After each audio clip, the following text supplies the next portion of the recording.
Last punch మనదైతే వచ్చే kick వేరనేది మన పవన్ అన్న సినిమా డైలాగ్ ఉంది. మనది గూగుల్ అవుతే వాళ్ళది గొడ్డలి, మనది గూగుల్ అవుతే వాళ్ళది గొడ్డలి. మనందరం చూసాం, ఒక గూగుల్ అన్న సంస్థ ఆంధ్ర రాష్ట్రంగా వస్తుంటే మనందరం పెద్ద ఎత్తున అంగీకరించాం, ఆహ్వానించాం. రైతులు స్వచ్ఛందంగా వచ్చి వాళ్ళ భూములు ఇస్తాం జరిగింది. కానీ వాళ్ళ పార్టీకి చెందిన ఎంపీ ఏకంగా కేసేసి ఈ ప్రాజెక్ట్ రాకుండా చేశారు. ఎటుగో రేపు సిసిడి జబ్బున్న పేషెంట్ గూగుల్ క్రెడిట్ తీసుకున్నాం కూడా ప్రయత్నిస్తాడు, దాంట్లో ఎలాంటి సందేహం లేదు. ఆ సిసిడి పేషెంట్ ఒకటే చెప్తున్నా, గూగుల్లో సెర్చ్ చేయండి ఎవరి ప్రాజెక్ట్ తీసుకొచ్చారంటే అది మా గౌరవ ముఖ్యమంత్రి శ్రీ నారా చంద్రబాబు నాయుడు గారు. నేను చెప్పేది ఒకటే, మాది గూగుల్, మీది గొడ్డలి. Both are not the same brother. I would like to extend my heartfelt thanks to Google for trusting Bharat and Andhra Pradesh. Your support means a lot. అసలు గూగుల్ రావడానికి, గూగుల్ డేటా సెంటర్ ఎస్టాబ్లిష్ అవ్వడానికి ఇనీషియల్గా పునాదులు పడింది జగన్మోహన్ రెడ్డి గారి టైంలో.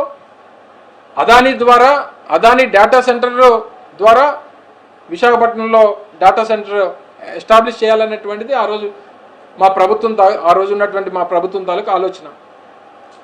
అందుకనే కదా 2021లో మార్చిలో ఈ లెటర్ సింగపూర్ ప్రభుత్వానికి రాసినటువంటి లేఖ ఇది. ఏమని, విశాఖపట్నం కేంద్రంగా సబ్సీ కేబుల్ ఏదైతే ఉందో ఈ డేటా సెంటర్స్ కావాల్సినటువంటి సబ్మెరైన్ కేబుల్ సింగపూర్ నుంచి విశాఖపట్నానికి దాదాపు 3700 కిలోమీటర్లు కావాలని చెప్పి వేయవలసిందిగా రిక్వెస్ట్ చేస్తూ సింగపూర్కి రాసినటువంటి లేఖ ఆ రోజు మా ప్రభుత్వంలో ఉన్నప్పుడు మా ప్రిన్సిపల్ సెక్రటరీగా ఉన్నటువంటి జయలక్ష్మి గారు ఆ రోజు రాసినటువంటి లేఖ. ఇప్పుడు ఈయన కొత్తగా వచ్చి సబ్మెరైన్ కేబుల్, సీ కేబుల్ అని అదని ఇదని ఈయనేదో కొత్తగా కనిపెట్టినట్టుగా చంద్రబాబు నాయుడు గారు మాట్లాడుతున్నారు. పునాదులు పడింది 2021లో, 5 ఏళ్ల క్రితం నుంచి దీని మీద ఫైట్ చేస్తే ఈ రోజుకి అది ఈ స్థాయికి ఈ పరిస్థితులకు వచ్చింది. సరే, క్రెడిట్ చోరీలో మిమ్మల్ని దాటేవారు లేరు, దానికి మీరే సాటి అనేటువంటిది ప్రజలు అనుకుంటున్నటువంటి మాట. సో దీని మీద ఉన్నటువంటి ఈ అనుమానాలన్నింటినీ కూడా నివృత్తి చేయాలి అనేటువంటిది ప్రతిపక్షంగా వైఎస్ఆర్ కాంగ్రెస్ పార్టీ ప్రజల తరపున ప్రభుత్వాన్ని కోరుతా ఉంది. ఇక ముఖ్యమంత్రి గారు కొడుకు మాట్లాడాడు, అది ఒక ఇంటర్నేషనల్ వేదిక. అదానీ కానీ, గూగుల్ కానీ, లేకపోతే ఎయిర్టెల్ కానీ, దానికి సంబంధించినటువంటి ప్రతినిధులు వివిధ దేశాల నుంచి, అలాగే కొంతమంది ప్రముఖులు ఇతర రాష్ట్రాల నుంచి ఈ వేదిక మీద ఉన్నప్పుడు, సో ఇటువంటి సభలు సమావేశాలు అయినప్పుడు సహజంగా ఇంటర్నేషనల్ ప్రెజెన్స్ ఉంటుంది. అలాంటి దగ్గర ఏం మాట్లాడాలి, ఎలా మాట్లాడాలి అనేటువంటి కనీస జ్ఞానం లేకుండా సబ్జెక్ట్ మీద మాట్లాడిన తప్పులేదు, కన్స్ట్రక్టివ్గా మాట్లాడిన తప్పులేదు. చివరికి మీరు వచ్చి అక్కడ కూడా రాజకీయాలు, పనికిమాల పంచ్ డైలాగులు ముఖ్యమంత్రి గారి కొడుకు మాట్లాడతాడు. పంచుల మీద, ప్రాసల మీద పెట్టేటువంటి శ్రద్ధ ముఖ్యమంత్రి గారి కొడుకు పని మీద పెడితే బాగుంటుంది అనేటువంటిది మా తాలూకా సలహాగా తెలియజేస్తా ఉన్నా. ఇప్పుడు ఎందుకు ఈ పంచడాలు అంటే 10 రోజులు కనబడకుండా పోయి ఎక్కడికి వెళ్ళాడో తెలీదు, ఏం చేశాడో తెలీదు. చివరికి రాష్ట్రం అంతా కూడా దాని మీద చర్చ జరుగుతుంటే ఈరోజు విశాఖపట్నం వచ్చిన తర్వాత ఈరోజు నేను కుటుంబ సమేతంగా నేను షికార్కు వెళ్ళానని చెప్పి ఈరోజు ట్వీట్ చేస్తాడు.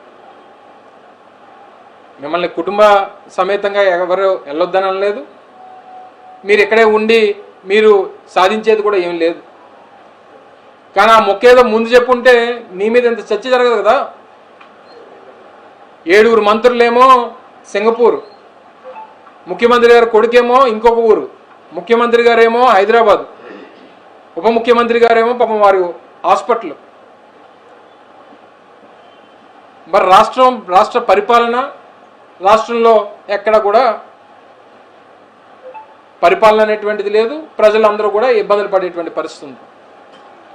సో దీని మీద దయచేసి ఇటువంటి వేదికల మీద మాట్లాడినప్పుడు గొడ్డలని లడ్డు అని ఇదా మీరు గూగుల్ తీసుకొని వచ్చినప్పుడు, లేకపోతే మీరు అదానీ వచ్చినప్పుడు, లేకపోతే గూగుల్ ప్రతినిధులు వచ్చినప్పుడు, లేకపోతే ఎయిర్టెల్ ప్రతినిధులు వచ్చినప్పుడు వేదిక మీద మాట్లాడాల్సింది గొడ్డల గురించి లడ్డు గురించి మాట్లాడతారా? దాని మీద పంచ్ డైలాగులా? ఏం మెసేజ్ ఇస్తున్నారు ప్రజలకి?